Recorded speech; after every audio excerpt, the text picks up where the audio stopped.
Hey there guys, and welcome to another Factorio Friday Facts discussion number 255, construction tools. And unfortunately, I'm not joined by Scarho for anyone today. Timing just didn't work out for both of us. It was mostly my fault because I had some stuff that I needed to do come up and I didn't give enough notice. But anyway, we're here, and this one, prepare yourselves. This is actually a ton of really awesome news. This is probably one of the best Friday Facts we've had in quite a while so far. Really, really great stuff. So first off, this whole thing is written by Cooperative. They had a small Factorio 017 LAN party this weekend. The purpose is to try and test some of the new features and play the game properly, as I haven't had time for that in quite a while. I use this opportunity to think about all the smaller or bigger decisions, features, or changes, or plans in the context of playing the game for many hours. So first off, we have copy-paste, as you can see in this GIF down here, which is amazing. So copy-paste, one of the most praised new features we had available was the copy-paste and cut-paste functionality.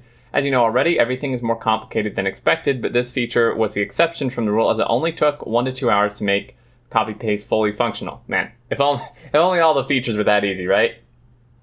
To implement, as it was just about connecting all the tools we already had, and such. So this is how it works. You press Control. And what I really like about this is instead of doing something like weird, like some like totally different hotkey or like combination of hotkeys, they use the hotkeys that pretty much every single person knows. At least for Windows, I'm not sure if this applies for like Mac and stuff, but I mean for Windows and all that, Control C, Control V, Control X. I mean, they're pretty much universal, and the fact they're using these is awesome because it's super intuitive. You know, Factorio has a ton of hotkeys already that you can kind of get lost in, so having this just be like what you already know is really a really good decision, I think. So you press Control C and you activate your copy paste selection tool, which is similar to selecting a blueprint, as you can see right here. Once you have made a selection, you can build immediately, as you see. When you press Q, the paste just goes away, so it doesn't like go in an inventory slot or anything, it just disappears, but pressing Control V reactivates it at any time in the future.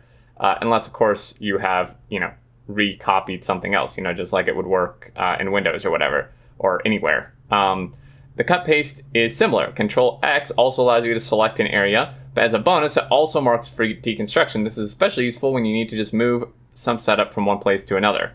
As you can see, boom, boom. So much easier, because how it is now, what you have to do, is you have to blueprint it, and then you have to deconstruct it, and then place a new blueprint and move it, and then get rid of that blueprint because it was temporary. This is so much easier. Our plan is to have a special UI button for the copy, cut, and paste tools on the main screen. The paste tool button can be used apart the obvious use of clicking it to activate it, to edit the clipboard the same way blueprints can be altered, and maybe even access the history of the clipboard. That would be super cool if you could do that. And then next, and I know a ton of people will be excited about this, so many people have been wanting this for so long, Upgrade Planner is finally making it into the game, guys. So as probably most of you know, the Upgrade Planner is an extremely popular model with over 250,000 downloads. It's actually made by Clonin, who's a dev, and such. I'm using it in my current playthrough. Since the feature is so useful, we decided that it's important enough to integrate it into Factorio natively. This gives us some advantages over the mod implementation.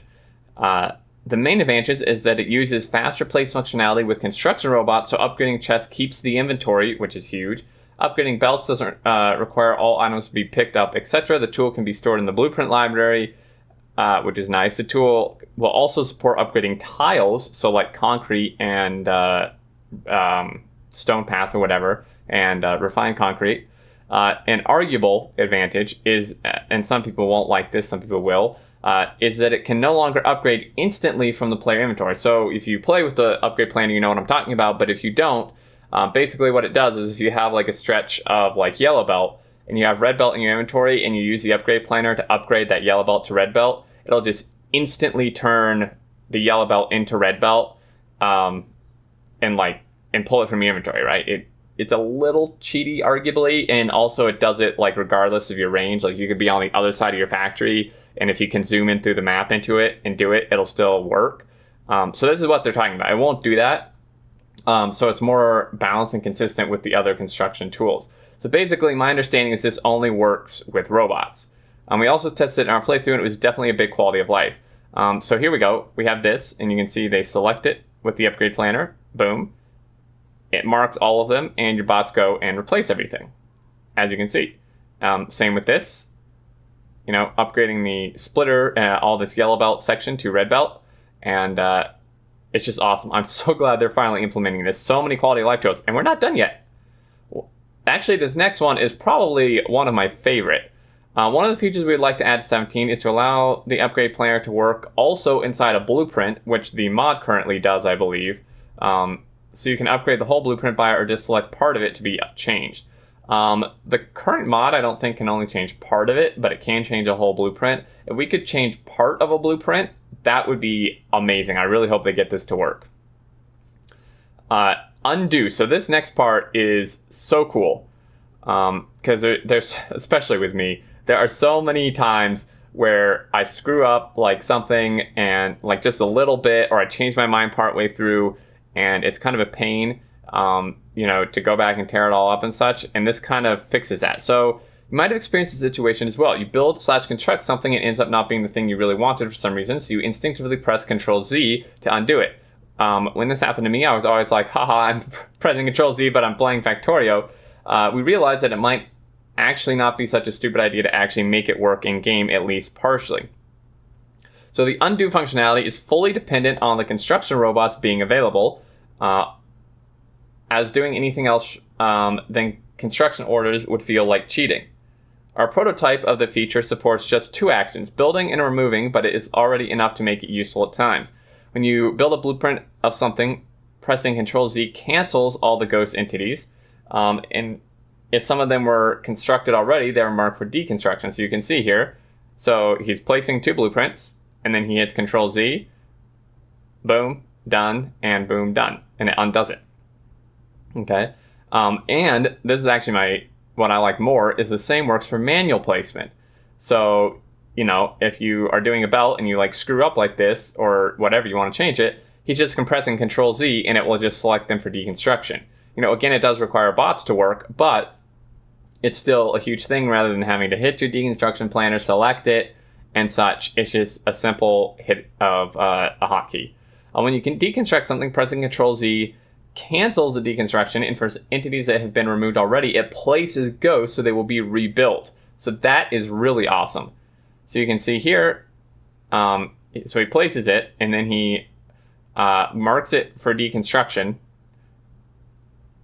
and then he's going to hit Ctrl-Z, as you can see, to undo the deconstruction order, and it replaces what was there, which is super cool.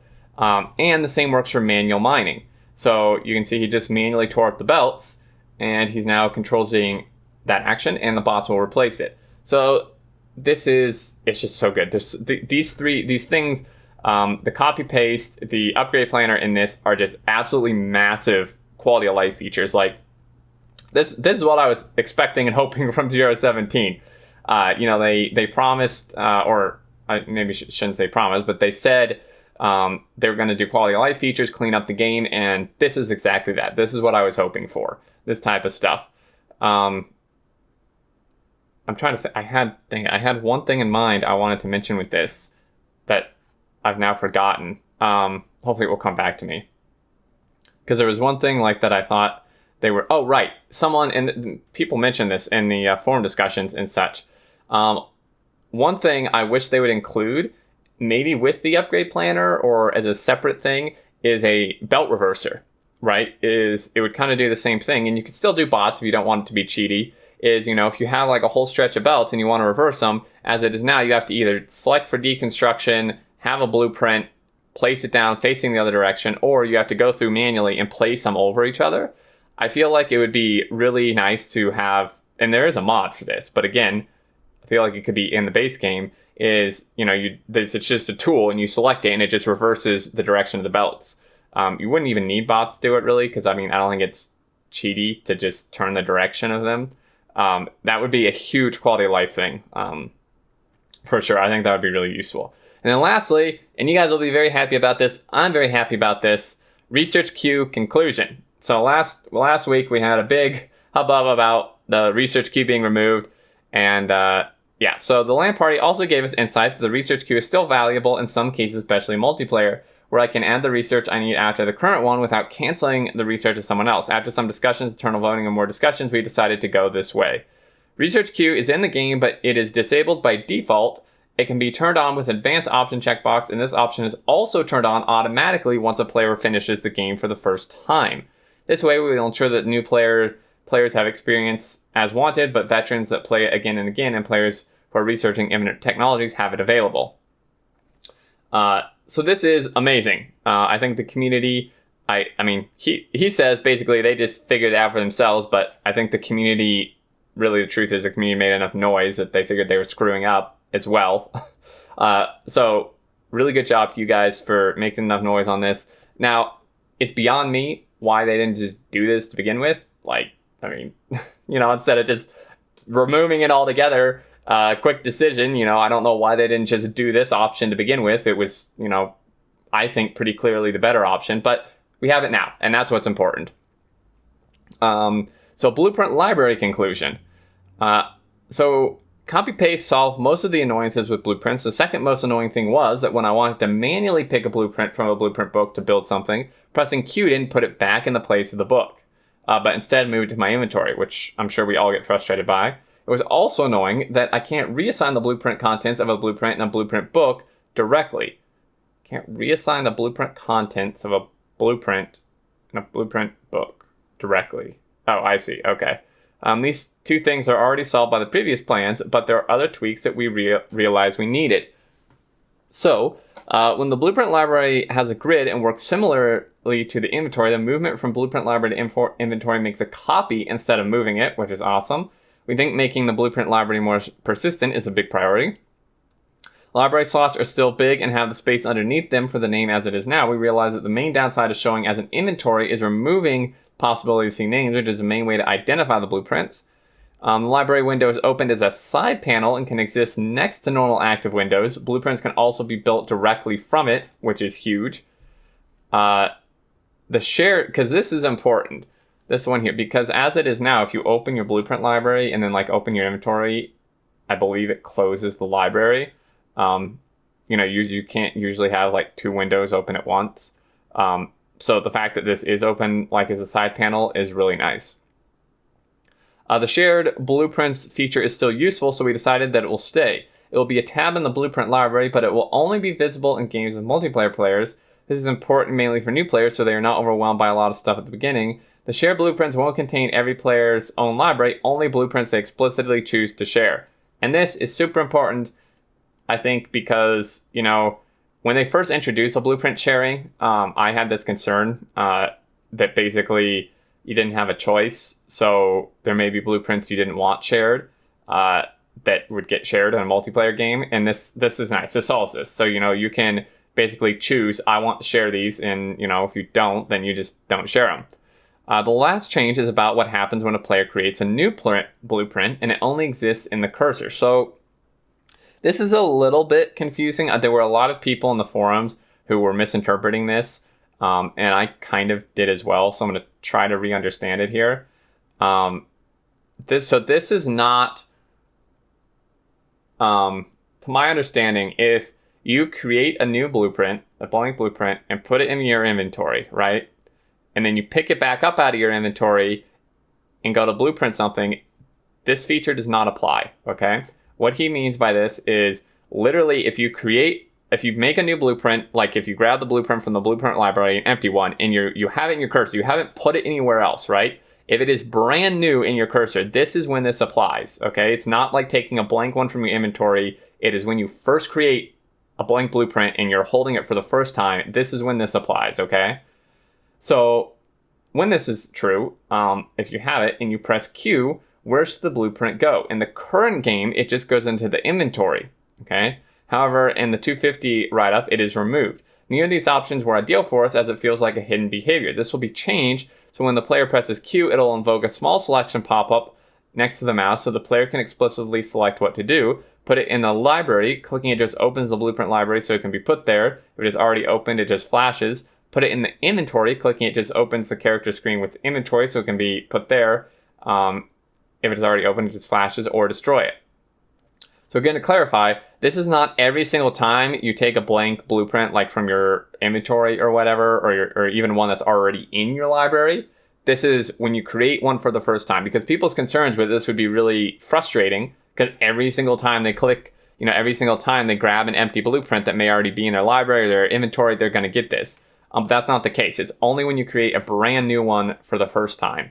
I mean, obviously consecutive. It's not like it doesn't only happen once, like ever, but it only happens when you create a blank blueprint from scratch and don't put it anywhere else yet, if that makes sense.